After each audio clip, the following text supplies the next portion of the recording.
Hello बच्चों, मैं शिक्षा सक्सेस सीरीज एजुकेशन से हम पढ़ रहे हैं कक्षा 9वीं हिंदी की पाठ्य पुस्तक स्पर्श भाग 1 का पाठ्यक्रम।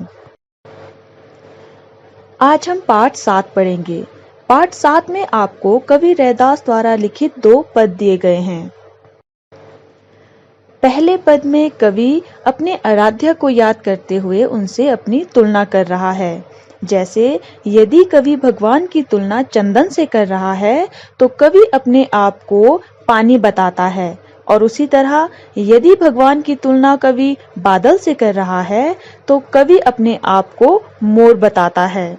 उसी तरह दूसरे पद में जो है भगवान की अपार उदारता, कृपा और उनके समदर्शी स्वभाव का वर्णन किया गया है।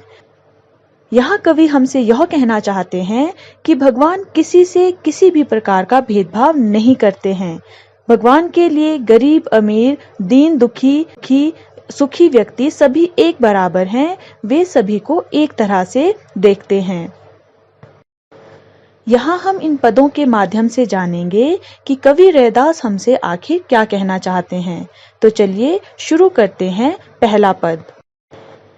पहला पद इस प्रकार है। अब कैसे छूटई राम नाम रट लागी, प्रभु जी तुम चंदन हम पानी, जाकी अंग अंग बासी समानी। प्रभु जी तुम घन बन हम मोरा, जैसे चितवत चंद चकोरा। प्रभु जी तुम दीपक हम बाती, जाकी ज्योति बैरई दिन राती। प्रभु जी तुम मोती हम धागा, जैसे सनोही मिलत सुहागा। प्रभु जी तुम स्वामी हम दासा, ऐसी भक्ति करई रैदासा। इस पद सहित व्याख्या हम दो पंक्तियों के आधार पर करेंगे। पहली 2 पंक्तियां हैं। अब कैसे छूटई राम नाम रट लागी, प्रभु जी तुम चंदन हम पानी, जाकी अंग अंग बास समानी।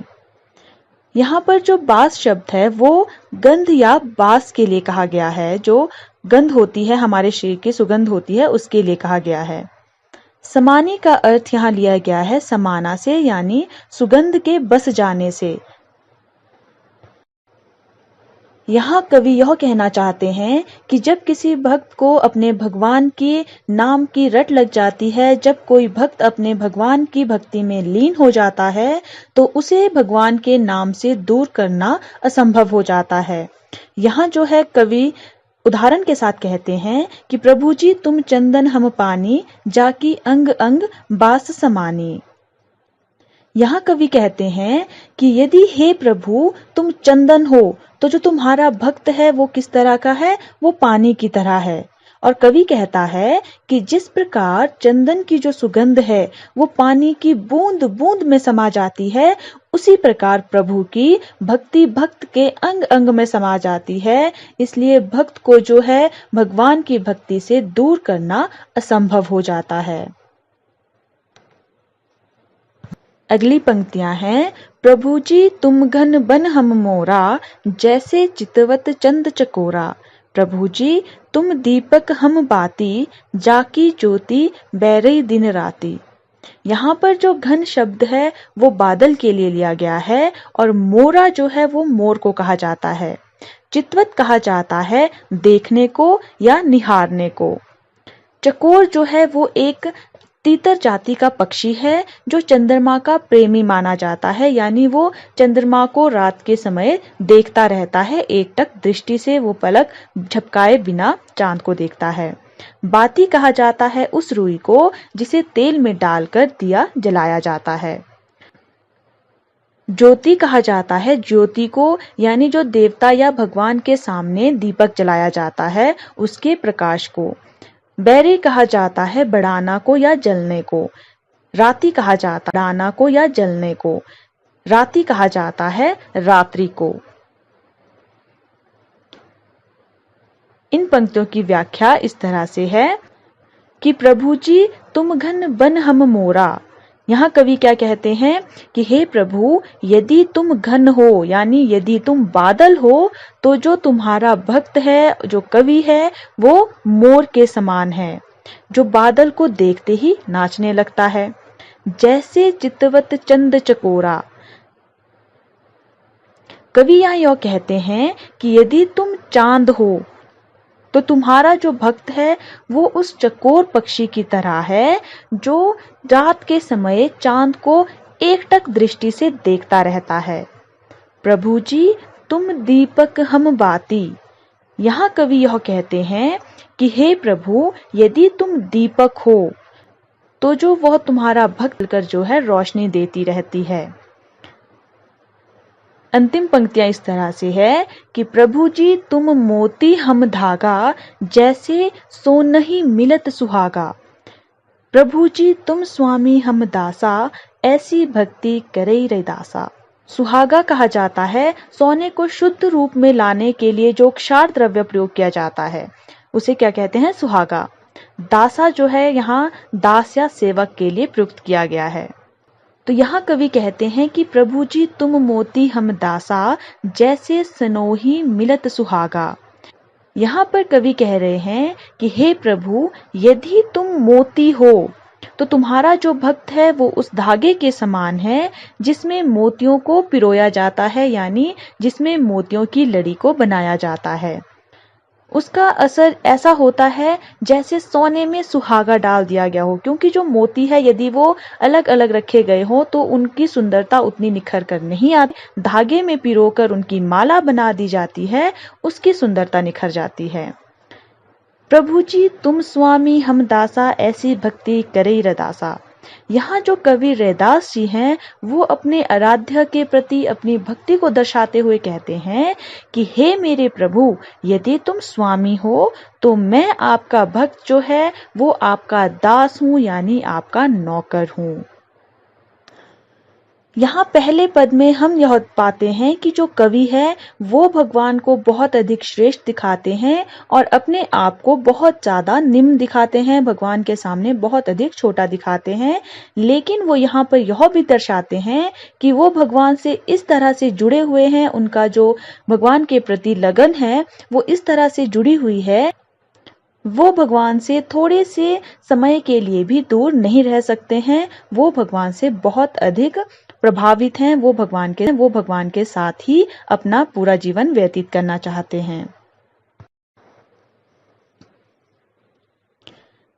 कवि रैदास द्वारा लिखा गया दूसरा पद इस प्रकार से है।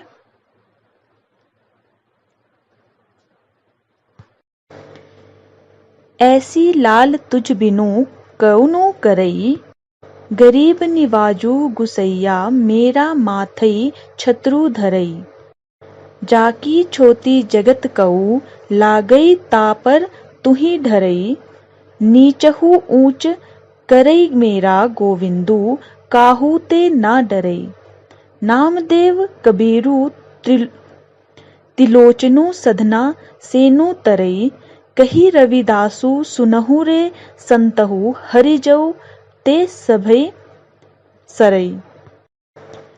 इस पद की भी अर्थ सहित व्याख्या हम दो दो पंक्तियों में जानेंगे।